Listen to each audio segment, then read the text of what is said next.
Oke, langsung aja. Sekarang kita masuk ke kunci jawaban kelas 6 tema 3 halaman 90, 91, 92, 93, 94, 95, 96 dan yang terakhir halaman 97. Oke ya, kita mulai sekarang dari kunci jawaban halaman 90, 91, 92 dan halaman 94. Oke, kita mulai dari bagian ayo menulis. Pernahkah kamu datang terlambat ke sekolah? Jika tidak pernah, kamu dapat menceritakan pengalaman datang terlambat pada saat bertemu teman dan lain-lain. Tulislah pengalamanmu datang terlambat ke sekolah. Kapan kamu terlambat datang ke sekolah? Nah, ini untuk jawabannya di pertanyaan yang paling atas ini silahkan kalian sesuaikan dengan pengalaman kalian ya. Kapan kalian pernah terlambat datang ke sekolah? Di sini sebagai contoh jawabannya saya tuliskan seperti ini. Saya terlambat datang ke sekolah saat hujan lebat. Oke, lanjut ke pertanyaan berikutnya. Mengapa kamu terlambat? Nah, ini lagi-lagi silahkan jawabannya kalian sesuaikan dengan alasan kalian masing-masing. Di sini sebagai contohnya, saya tuliskan seperti ini untuk jawabannya. Hujan lebat menyebabkan banjir sehingga lalu lintas macet. Oke. Lanjut ke pertanyaan berikutnya, siapa saja yang dirugikan saat kamu terlambat? Nah, ini untuk jawaban pada soal ini bisa kalian tulis di lembar jawab kalian ya. Untuk jawabannya yaitu, jika saya terlambat, orang yang dirugikan antara lain adalah diri saya sendiri, guru, dan juga teman-teman. Oke, itu jawabannya silahkan bisa kalian tulis di lembar jawab kalian. Lanjut ke pertanyaan berikutnya. Ketika kamu terlambat, adakah dampaknya bagi kamu? Nah, ini jawabannya silahkan bisa kalian tulis. Untuk jawabannya yaitu saat saya terlambat, saya menjadi pribadi yang tidak disiplin dan tidak menghargai waktu. Oke ya, itu jawabannya silahkan bisa ditulis di lembar jawab kalian. Lanjut ke pertanyaan di bawahnya. Apakah ketika kamu terlambat, kamu sudah mengambil hak temanmu untuk belajar dengan nyaman? Nah, ini jawabannya yaitu ketika saya terlambat dan masuk ke dalam kelas, tentu konsentrasi belajar mereka sedikit banyak akan terganggu. Oke, jawabannya silahkan bisa kalian tulis di lembar jawab kalian. Lanjut lagi ke pertanyaan di bawahnya. Apakah ketika kamu terlambat, kamu sudah mengambil hak gurumu untuk mengajar dengan nyaman? Nah, untuk jawabannya yaitu, ketika saya terlambat, tentu saya sudah mengambil hak guru mengajar dengan baik, karena guru harus mengulang kembali materi pelajaran. Oke, lanjut ke pertanyaan lagi di bawahnya. Apakah ketika kamu terlambat, kamu belum melaksanakan kewajiban untuk menjadi pelajar yang disiplin? Untuk jawabannya yaitu, ketika saya terlambat, sudah tentu saya gagal melaksanakan kewajiban sebagai pelajar yang disiplin.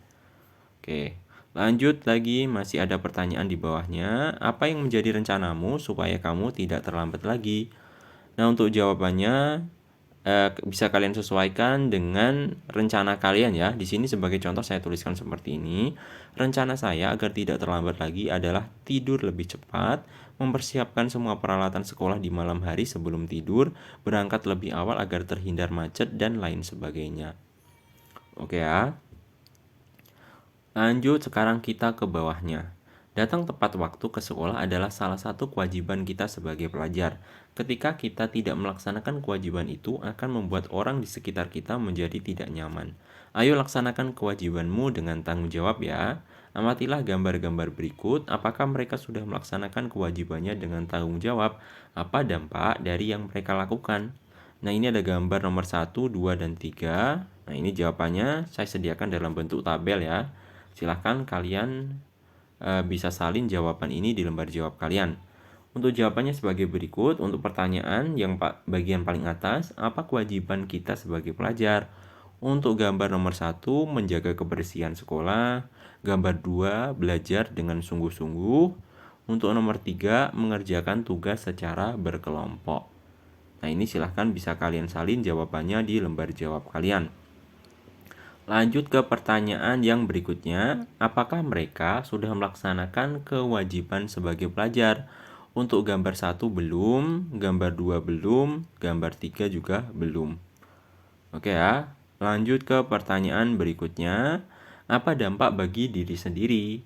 Untuk gambar 1 menjadi orang yang jorok, untuk gambar 2 mendapat nilai kurang bagus, untuk gambar nomor 3 pekerjaan lebih cepat selesai.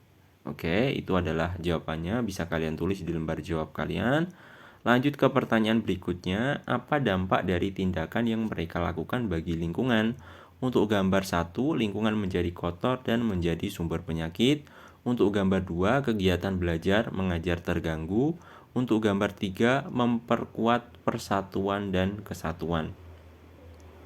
Lanjut sekarang kita ke pertanyaan terakhir, apa dampak dari tindakan yang mereka lakukan bagi orang lain? Untuk gambar 1, mengganggu kenyamanan orang lain. Gambar 2, mengganggu teman lain yang sedang belajar. Nomor 3, siswa lain akan senang jika diajak kerja kelompok lagi. Oke ya, itu adalah jawabannya yang sudah saya sediakan di dalam tabel. Silahkan bisa kalian salin di lembar jawab kalian masing-masing ya. Oke, jika sudah, sekarang kita lanjut ke bawahnya. Nah, ini ada perintah lagi. Sekarang tuliskan kewajibanmu yang lain sebagai pelajar. Apa dampaknya jika kamu tidak melaksanakan dengan tanggung jawab? Jelaskan jawabanmu. Nah, ini lagi-lagi jawabannya sudah saya sediakan di dalam tabel ya. Untuk nomor 1, kewajiban pelajarnya yaitu menjaga kebersihan. Dampak jika tidak melaksanakannya yaitu jika tidak menjaga kebersihan lingkungan sekolah, maka lingkungan sekolah menjadi kotor. Lanjut nomor 2, kewajibannya yaitu menaati peraturan. Dampaknya jika tidak dilaksanakan yaitu jika tidak menaati peraturan sekolah bisa saja dikeluarkan dari sekolah. Lanjut nomor 3, kewajibannya yaitu belajar dengan sungguh-sungguh. Dampak jika tidak dilaksanakan yaitu jika tidak belajar dengan sungguh-sungguh maka bisa saja tidak naik kelas. Lanjut nomor 4, kewajibannya yaitu mengerjakan tugas yang diberikan guru. Dampak jika tidak dikerjakan yaitu jika tidak mengerjakan tugas dari guru maka nilai akan berkurang. Nah, itu jawabannya, silahkan bisa kalian tulis di lembar jawab kalian. Lanjut sekarang kita ke bawah. Kita sekarang sudah masuk ke kunci jawaban halaman 94 di bagian ayo berlatih. Pada pembelajaran 1, kamu telah membaca teks tentang si kota ajaib. Kamu telah menemukan kalimat tidak efektif pada teks tersebut. Apa itu kalimat efektif? Kalimat efektif adalah kalimat yang efektif mengungkapkan gagasan sehingga mudah dipahami. Ciri-ciri kalimat efektif yaitu hemat, tidak menuliskan kata yang bermakna sama. Contohnya, para tamu-tamu duduk di kursi. Perhatikan kata para, apa makna dari kata para? Perhatikan kata tamu-tamu, apa makna dari kata tamu-tamu? Kata para menunjukkan banyak dan tamu-tamu juga menunjukkan tamu yang banyak. Kita dapat menghilangkan salah satu. Yang efektif, tamu-tamu duduk di kursi, atau bisa juga para tamu duduk di kursi. Sekarang ubahlah kalimat tidak efektif yang kamu temukan pada teks si kota ajaib menjadi kalimat efektif. Oke, di sini jawabannya sudah saya sediakan. Untuk nomor 1, kalimat tidak efektifnya yaitu ia adalah penemu yang pada kesempatan itu untuk pertama kalinya menunjukkan bahwa gambar hidup dapat ditransmisikan melalui pesawat yang sekarang dikenal sebagai televisi. Untuk kalimat efektifnya, ia adalah penemu yang pertama kalinya menunjukkan bahwa gambar hidup dapat ditransmisikan melalui pesawat yang sekarang dikenal sebagai televisi. Oke, itu adalah jawabannya. Silahkan bisa kalian salin di lembar jawab kalian. Lanjut ke kalimat tidak efektif nomor 2. Bate mendemonstrasikan televisi di depan para bapak-bapak dan ibu-ibu di Royal Institute London untuk pertama kalinya pada tahun 1925. Nah, untuk kalimat efektif nomor 2 yaitu Bate mendemonstrasikan televisi di hadapan para bapak dan ibu di Royal Institute London untuk pertama kalinya pada tahun 1925. Oke, lanjut untuk kalimat tidak efektif nomor 3. Prinsip kerja televisi secara umum adalah mengubah sinyal elektronik dan magnetik menjadi gambar dan suara. Nah, untuk kalimat efektif nomor 3 yaitu seiring dengan perkembangan teknologi televisi terus berkembang hingga menjadi semakin canggih seperti saat ini. Lanjut untuk kalimat tidak efektif nomor 4. Seiring dengan perkembangan teknologi, lalu televisi kemudian terus berkembang hingga menjadi semakin canggih seperti saat ini.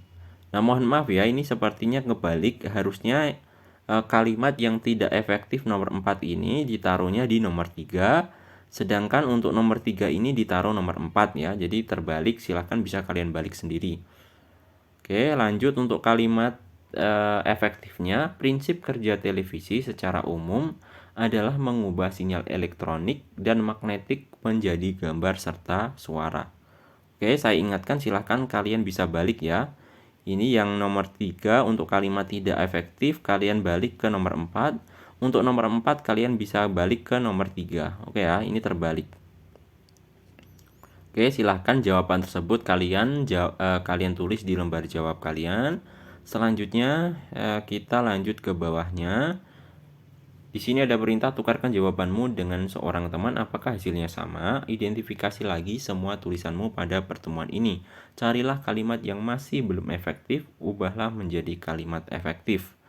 Nah, ini jawabannya seperti ini. Kalian bisa salin jawaban ini di lembar jawab kalian. Kalimat tidak efektif. Lalu televisi kemudian terus berkembang di depan para bapak-bapak dan ibu-ibu penemu yang pada kesempatan itu untuk pertama kalinya. Untuk kalimat efektifnya, lalu televisi terus berkembang. Selanjutnya di depan bapak-bapak dan ibu-ibu penemu yang pertama kalinya. Nah, itu adalah kalimat efektifnya. Silakan jawaban tersebut kalian salin di lembar jawab kalian. Lanjut ke pertanyaan di bawahnya, apakah kamu sudah menulis dengan kalimat efektif?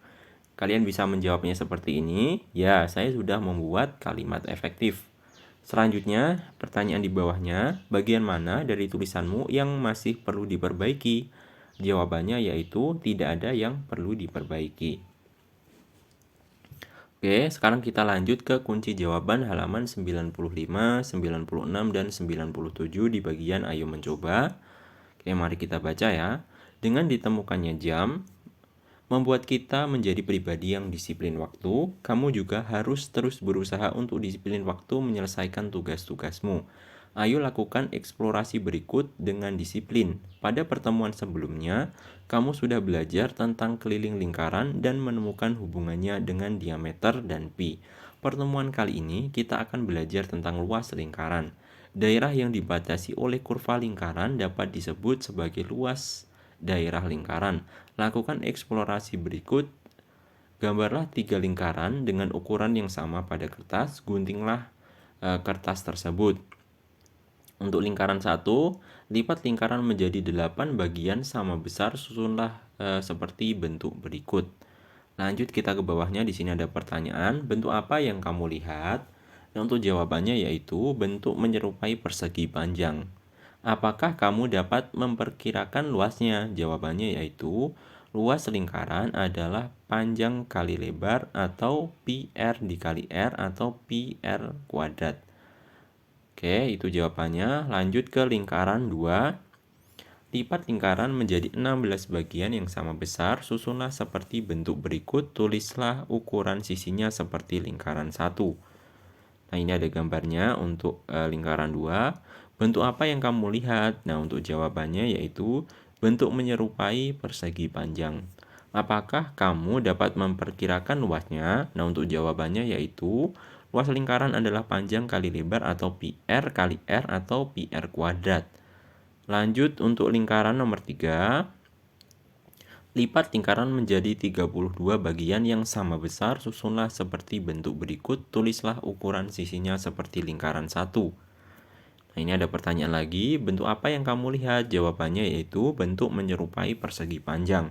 Apakah kamu dapat memperkirakan luas daerahnya? Nah, untuk jawabannya, luas lingkaran adalah panjang kali lebar atau pi r dikali r atau pi r kuadrat. Oke. Jika lingkaran kita bagi menjadi juring yang sangat kecil dan kita susun seperti gambar di atas, bentuk apa yang kita dapatkan? Bagaimana kita menemukan luasnya? Bentuk yang dihasilkan akan mendekati persegi panjang. Oke, lanjut sekarang. Tentukan ukuran panjang dan lebarnya. Nah, untuk jawabannya, panjangnya yaitu sama dengan pi kali r, lebarnya sama dengan r, luasnya sama dengan panjang dikali lebar. Oke, itu adalah jawabannya ya. Lanjut ke pertanyaan di bawahnya, apa yang dapat kita simpulkan? Nah, untuk jawabannya, luas lingkaran adalah panjang kali lebar atau PR dikali R atau PR kuadrat. Oke, jawabannya silahkan bisa kalian tulis di lembar jawab kalian. Sekian dari video kali ini, mudah-mudahan apa yang saya sampaikan dapat bermanfaat bagi kalian semua dan sampai jumpa di video selanjutnya.